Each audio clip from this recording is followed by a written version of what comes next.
Au nom du Père, du Fils et du Saint-Esprit. Amen. Mes frères et sœurs, nous célébrons aujourd'hui l'anniversaire de la consécration de l'église Saint-Louis de Gazinée, qui fut la première église gallicane, propriété, j'allais dire, de l'église gallicane. Avant de revenir sur son histoire, il nous faut comprendre pourquoi nous célébrons une fête et qui pourrait paraître originale. Tout simplement parce qu'il est de tradition dans les églises, j'allais dire, de fêter leur église mère. Nos frères de l'église romaine célébreront le 9 novembre prochain la dédicace de la basilique Saint-Jean du Latran, qui est l'église mère de Rome et donc par conséquent de toute l'église romaine. Vous comprendrez aisément aussi que pour nous autres gallicans, nous ne voyons pas un intérêt prépondérant à célébrer la dédicace de Saint-Jean du Latran, mais nous avons, comme nous la connaissons par les écrits et par le journal Le Gallican de l'époque, comme nous connaissons la date de consécration de l'église de Gazinée, nous célébrons donc en ce jour, ce 29 octobre, l'anniversaire de cette consécration qui est aussi aujourd'hui le 99e anniversaire de cette consécration. Et l'année prochaine, nous célébrerons donc le centenaire, et je l'espère d'une manière un peu solennelle. Oui, l'église Saint-Louis de Gazinée a été l'église mère de notre église gallicane, et elle est restée, j'allais dire, l'empreinte, la marque indélébile de ce cheminement, de ce progrès pour l'église gallicane, car nous l'avons constaté en arrivant ici, du moment qu'une église est chez elle, dans un bâtiment ou dans des bâtiments qui lui appartiennent en propre, elle peut se développer, elle peut grandir, elle peut prospérer. La rencontre entre l'église gallicane et ce qui était d'abord une chapelle a eu lieu en 1914. Cette chapelle a été construite aux alentours de 1910 par Madame Alphonsine Mathieu, qui était une guérisseuse. Elle avait reçu ses dons de soigner les gens. Elle était devenue assez fortunée pour l'époque. Elle avait créé un espèce de resto du cœur, où tous les midis, tous les pauvres du village venaient, c'était à Cestas et Gazinée. Gazinée est un hameau qui dépend de la ville de Cestas. Tous les gens de Cestas, Gazinée, Pessac, puisqu'il suffit de traverser la route pour être à Pessac, venaient récupérer leur panier de nourriture qu'elle préparait elle-même avec 2 ou 3 domestiques ou des aides qui venaient lui rendre service. Elle était veuve depuis 1906 déjà, et elle se consacrait à la guérison, aux soins des autres. Et elle avait fait construire cette chapelle car c'était quelqu'un qui avait une foi débordante. Cette chapelle, elle l'a d'abord dédiée à Notre-Dame de Pitié, la Pietà, tout simplement la Vierge douloureuse, tout en ayant aussi dedans un grand tableau de la Vierge du Perpétuel Secours devant qui elle priait pour les malades. Et elle en avait aussi une reproduction dans son bureau. Et c'était par la Vierge du Perpétuel Secours qu'elle accomplissait tant de grâces et de miracles. Par la suite, elle fit un pèlerinage à Aupuy-en-Velay en 1914. C'était quelque temps avant la déclaration de guerre. Et elle rencontra un jeune évêque gallican, Monseigneur Louis-Marie François Giraud, qui deviendra notre second patriarche quelques années plus tard. Et cette rencontre va être providentielle.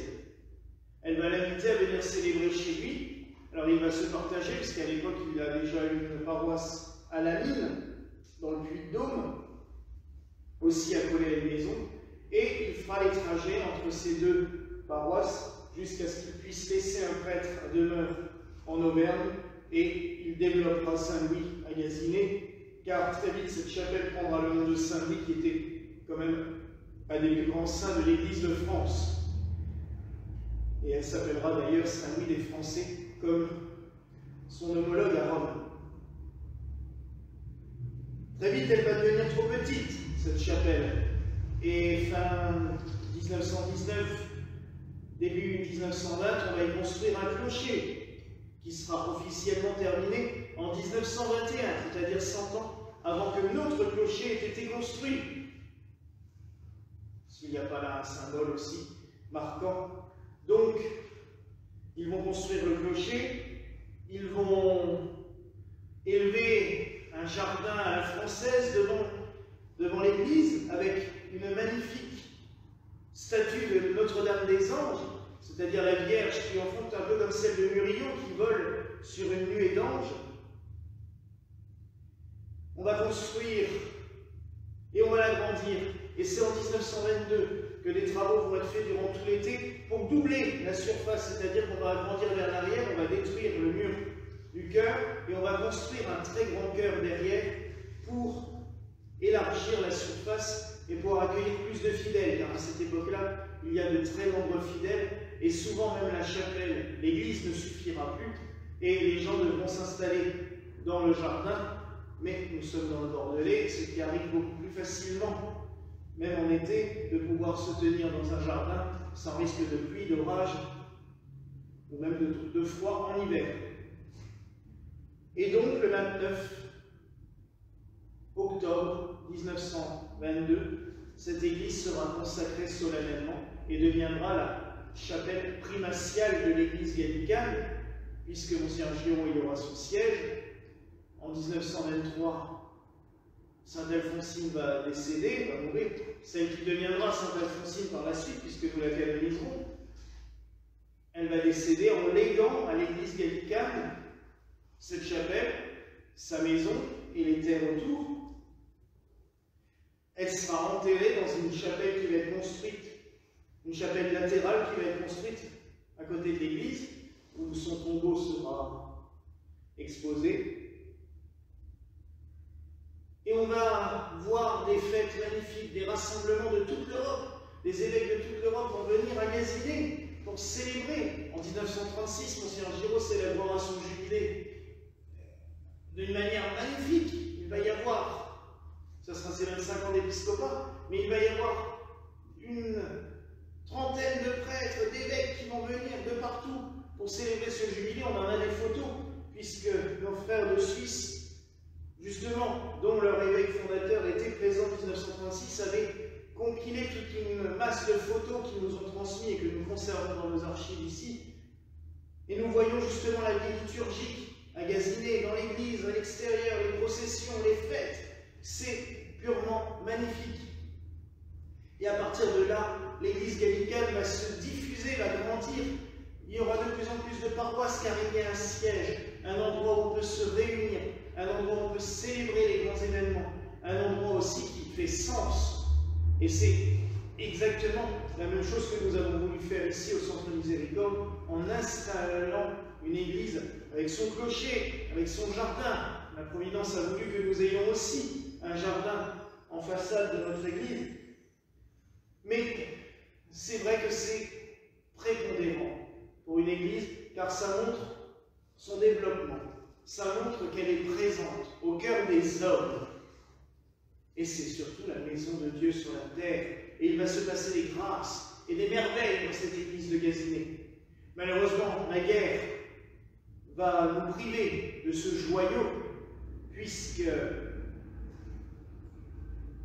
on ne va pas la perdre directement pendant la guerre, les biens vont être confisqués. Monseigneur Giraud aura pris soin de vendre, entre guillemets, à un prête-nom l'église et les bâtiments. Malheureusement, l'argent qui faisait vivre le domaine, parce que c'était assez grand, et il fallait les employer, il fallait du monde, cet argent, lui, va totalement disparaître pendant la guerre, vu que notre Église a refusé de reconnaître le régime de Vichy, ce qui fait qu'elle a été interdite légalement, et il y a eu séquestre sur ses biens financiers. Comme je vous disais, les biens matériels ne pouvaient plus être séquestrés, puisqu'ils avaient été vendus à un prête-nom. Mais, après la guerre, l'église reviendra dans le giron, le bâtiment reviendra dans le giron de l'église. Malheureusement, il n'y aura plus de sous pour l'entretenir. Et en 1953, après la mort de Monseigneur Giraud, le patriarche suivant, Monseigneur Javerly, sera contraint de vendre les bâtiments. Et à l'heure actuelle, il ne reste que les 4 murs de la chapelle. Le clocher a été abattu dans les années 80 par la famille qui était propriétaire, ils ont vendu le clocher et les cloches. On ne sait pas à qui, on n'a pas réussi à retrouver. Pourtant, j'ai rencontré ces personnes-là, mais ils n'avaient plus de souvenirs ni de papier, ils étaient déjà très âgés. Et nous avons juste pu garder en souvenir, j'allais dire, une pierre de cette chapelle que nous conservons dans un reliquaire ici. D'habitude, il est conservé en bas. Et là, il est exposé ce soir ici.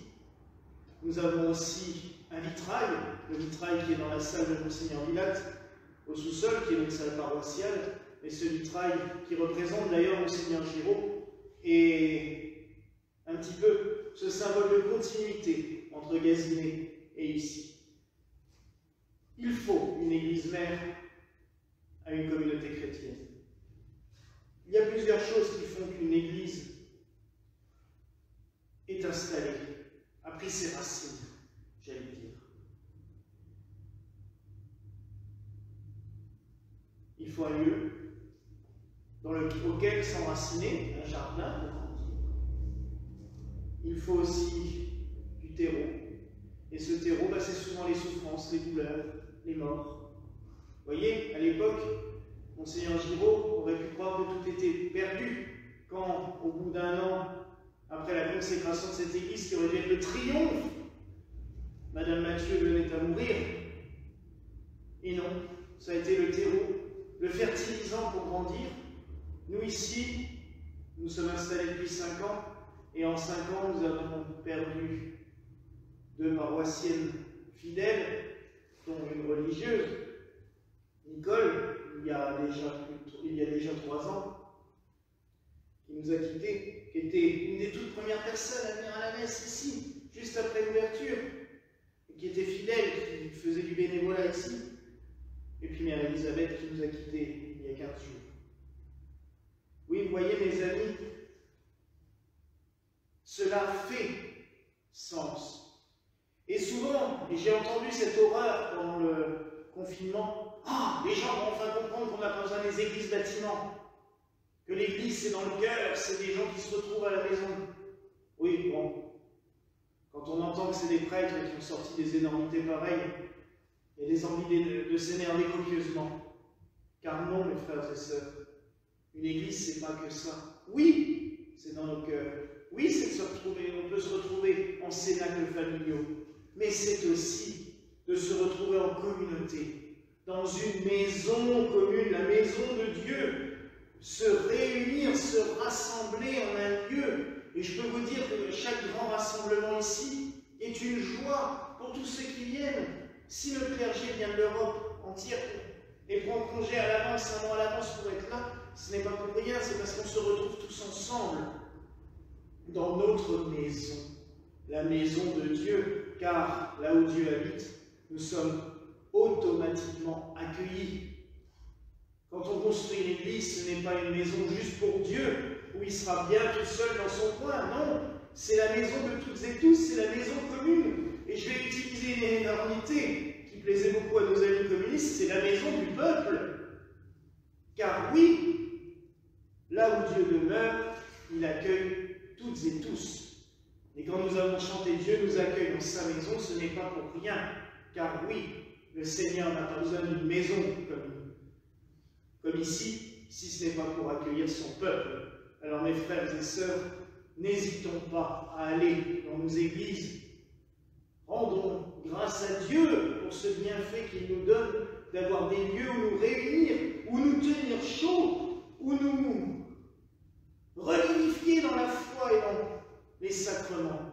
Rendons-lui grâce à Dieu pour tout cela. Rendons-lui grâce aussi en ce jour pour tous les bienfaits qu'il a donnés à notre Église gallicane depuis plus de 100 ans. Car oui, c'était vraiment un bienfait énorme, tout ce qu'il s'est produit depuis 100 ans dans notre Église, et déjà avant, mais là nous allons célébrer le centenaire de cette consécration qui a marqué, j'allais dire, la pierre angulaire de notre Église. Donc rendons-lui grâce pour tous ces bienfaits. Voilà les grâces que je vous souhaite en ce soir, au nom du Père, du Fils et du Saint-Esprit. Amen. Et que la paix du Seigneur soit toujours avec vous.